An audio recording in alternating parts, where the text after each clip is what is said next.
Hello friends, मेरे channel Naresh Joshi को subscribe करने के लिए रेड कलर के सब्सक्राइब बटन को प्रेस कीजिए। जैसे ही मेरी वीडियो अपलोड होते ही आपको नोटिफिकेशन मिल जाए, उसके लिए बेल आइकन को प्रेस कीजिए। हेलो फ्रेंड्स, मैं हूं नरेश जोशी। आप सभी का मेरे चैनल में वेलकम है। ठीक है, आइए आज हम पढ़ने जा रहे हैं design of Chebyshev filter. Okay, पिछले वीडियो में हमने जो पढ़ा था वो था बटरवर्थ फिल्टर। आज हम आईआर फिल्टर का सेकंड जो फिल्टर है वो है चेबीशेव फिल्टर। ठीक है, तो चलो आइए थोड़ा सा हम बेसिक पढ़ के उसके जो बेसिक्स इंपॉर्टेंट पॉइंट है वो देख लेते हैं। ठीक है, थोड़ा बेसिक पढ़ लेते हैं। तो सबसे पहले Chebyshev filter. Okay, Chebyshev filter के दो टाइप होते हैं, टाइप 1 एंड टाइप 2। टाइप 2 को क्या बोलते हैं? Inverse Chebyshev filter. और इसको क्या बोलते हैं? Chebyshev filter. और इसको क्या बोलते हैं? Inverse Chebyshev filter. Now see, यहाँ पे आपको देखना क्या, जो रेस्पॉन्स है वो देखना है टाइप 1 का। देखो, इस टाइप 1 में जो रेस्पॉन्स है, यहाँ पे जो पास बैंड है ये आपका क्या है? अगर ये फ्रीक्वेंसी 0 से स्टार्ट हो रही है तो यहां से लेकर इसका ये क्या है? पास बैंड है। और इस पास बैंड में यहाँ पे क्या है? यहाँ पे रिपल्स अवेलेबल है। ठीक है, मतलब यहाँ पे क्या है? रिपल्स एग्जिस्ट है। ठीक है, सिमिलरली आप यहाँ पे देखोगे ये भी क्या है? पास बैंड है। ठीक है, यहाँ पे भी क्या है? रिपल्स है। क्लियर? तो अल्टीमेटली चेबीशेव फिल्टर मींस क्या? पास बैंड में वहां पे रिपल्स वो क्या कर लेगा? आपका चेबीशेव फिल्टर। ये हो गया आपका चेबीशेव टाइप 1 फिल्टर। सेकंड आपका टाइप आता है चेबीशेव टाइप 2 फिल्टर, और उसको अपन क्या बोलते हैं? Inverse Chebyshev filter. तो यहाँ पे क्या होगा? देखो, ये आपका 0 से फ्रीक्वेंसी आपकी स्टार्ट हो रही है और यहां से लेकर पास बैंड फ्रीक्वेंसी तक आपका क्या है? कोई भी रिपल्स यहाँ पे नहीं है। बट आफ्टर स्टॉप बैंड, ये आपका कौन सा बैंड है? Stop band. स्टॉप बैंड आपको क्या है? रिपल्स है।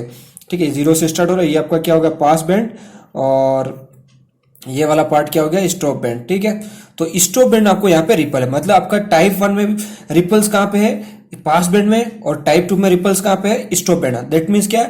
चेबीशेव में दोनों बैंड में आपका क्या मिलेगा? रिपल्स मिलेंगे। क्लियर? ये आपको ध्यान रखना है। अभी जो रिपल्स होता है, रिपल्स का स्टार्टिंग पोजिशन कहां से होता है? ध्यान से समझना। ठीक है, अगर ये स्टार्टिंग यहां से होता तो ये जो उस केस में कब उसके आपकी एन की वैल्यू क्या होगी? ओड। ओड मतलब क्या? 3, 5, 7। ये आपकी वैल्यू अगर होगी तो आपका जो फिल्टर कहां से स्टार्ट होगा? उसके रिपल्स कहां से स्टार्ट होंगे? 1 से।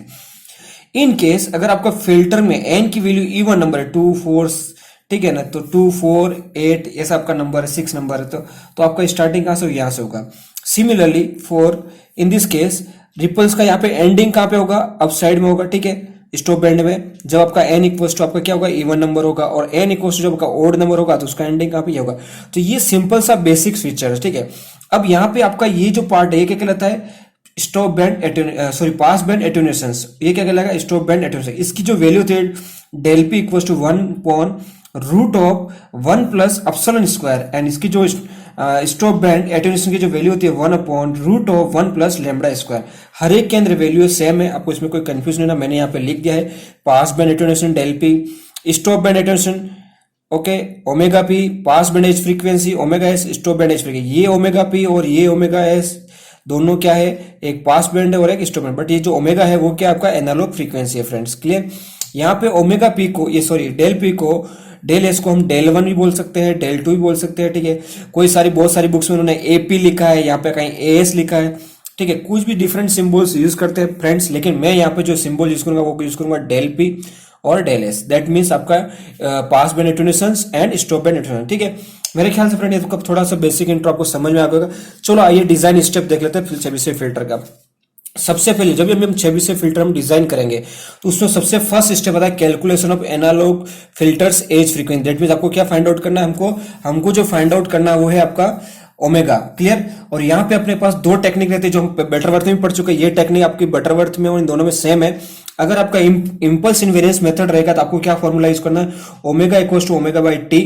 ठीक है, अगर पास बैंड रहा तो पास बैंड के लिए क्या होगा? Omega P equals to omega P by T. और स्टॉप बैंड रहेगा तो क्या होगा? Omega S equals to omega S by T. ये जो आपका ओमेगा है, ये आपका ओमेगा कौन सा है? रिमेंबर दिस डिजिटल फ्रीक्वेंसी वाला। और ये कौन सा है? Analogue frequency.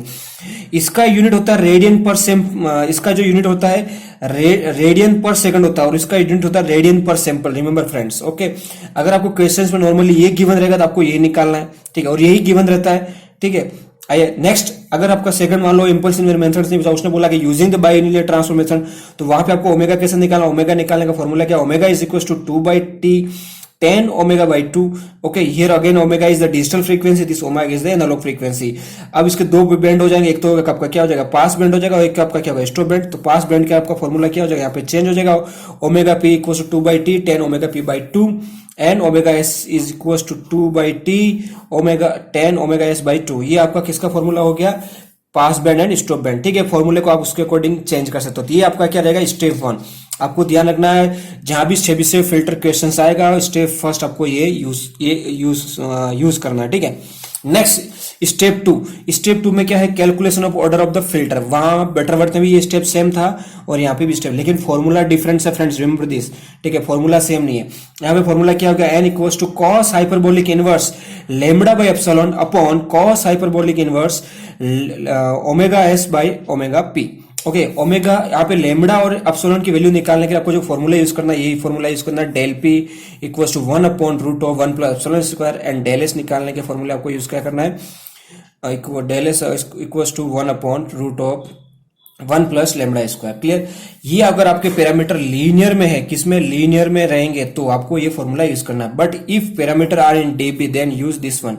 तो डीबी मतलब क्या होगा, N equals to cos hyperbolic inverse 10⁻⁸ del S dB minus 1 upon 10⁻⁸ into del P in dB minus 1/1/2 and cos hyperbolic in bracket omega s by omega p। ये आपका फॉर्मूला कब use करना है, जब पैरामीटर्स आपको dB में given हो और आपको पैरामीटर अगर नॉर्मली गिवन है तो आपको फॉर्मूला ये given, that means linear. Okay, तो ये आपके हो गए स्टेप 2।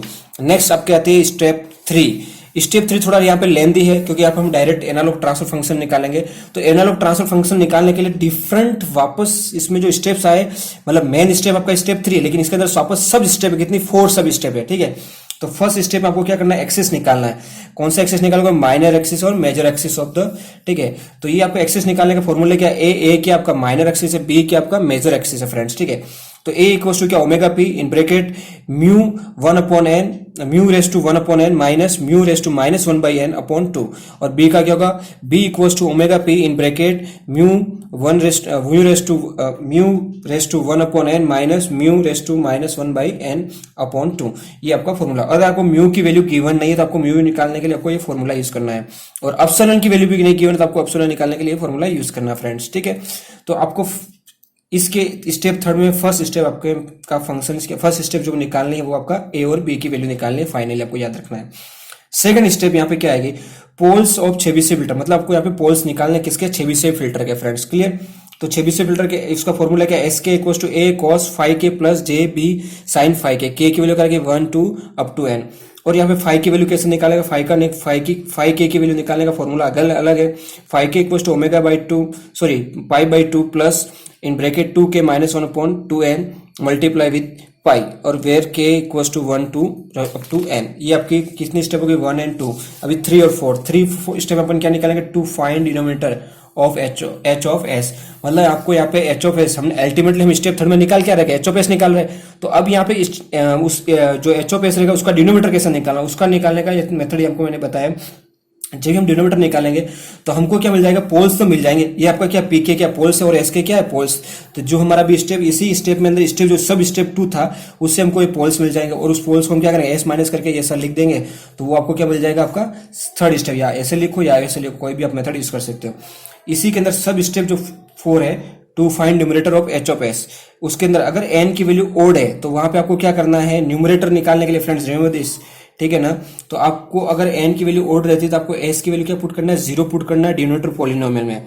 कहां पे पुट करना है, जैसे आपका यहाँ पे s माइनस पी के, तो s की जगह उन्हें क्या पुट कर दिया, 0। ठीक है, s माइनस एस के, s की जगह उन्हें क्या पुट किया, 0। Next for n equals to even, अगर n की वैल्यू आपकी क्या है, इवन है, तो वहां पे आपको क्या करना है, s की वैल्यू 0 पुट करना है डिनोमिनेटर पॉलिनोमियल, और क्या उसको साथ साथ क्या करना है, आपको डिवाइड भी करना है root of 1 plus epsilon square. तो h न्यूमरेटर निकालने का फॉर्मूला ये हो गया, एस की वैल्यू मैंने 0 पुट कर दी माइनस पी के अपॉन डिवाइड कर दिया रूट ऑफ 1 प्लस एप्सिलॉन, और H numerator S equals to S की जगह मैंने 0 पुट किया माइनस एस के upon root of 1 plus epsilon square. ये आपकी हो गई स्टेप, मतलब ये आपका पूरा कंप्लीट थर्ड स्टेप का पार्ट हुआ। रिमेंबर फ्रेंड्स, इसमें कितने सब स्टेप है, 4 सब स्टेप है। ठीक है, फर्स्ट में 4 सब स्टेप में फर्स्ट वन आपका एक्सिस, सेकंड आपका पोल, थर्ड आपका डिनोमिनेटर, फोर्थ आपका न्यूमरेटर, याद रखना। क्लियर।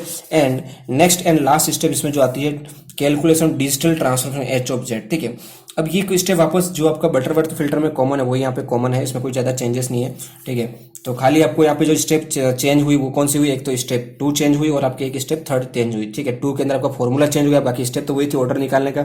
और 3 थोड़ी आपकी लेंदी हो गई क्योंकि उसको ट्रांसफर फंक्शन निकालने के लिए अपने को अलग अलग सब स्टेप्स यूज करने पड़े। अब आपको यहाँ पे स्टेप 4 आपको क्या करना है, डिजिटल ट्रांसफर, दैट मीन्स आपको क्या निकालना है, एच ऑफ जेड, ठीक है। तो उसके लिए अगर आपके पास क्वेश्चन में बोला कि यूजिंग इम्पल्स इनवेरिएंट मेथड, ठीक है, तो आपको इम्पल्स इनवेरिएंट मेथड बोलेगा तो आपको ये वाला फॉर्मूला यूज करना है 1/s - k। मैंने तीनों फॉर्मूले बताए थे, 1 2, ये तीनों फॉर्मूले पहले बता चुका हूँ इम्पल्स इनवेरिएंट, ये तीनों फॉर्मूले यूज करके आपको इम्पल्स इनवेरिएंट मेथड सोल्व करना है। अगर आपको बाइलिनियर ट्रांसफॉर्मेशन बोलता है यहाँ पे एक ही फॉर्मूला है, s = 2/t z-1/z+1। इसी फॉर्मूले को अगर हमको नेगेटिव पावर में शो करना है तो हम क्या लिखेंगे, s = 2/t 1 - z−1/1 + z−1। Okay friends, मेरे ख्याल से आपको ये समझ में आ गया होगा। इस तरह से हम क्या करेंगे,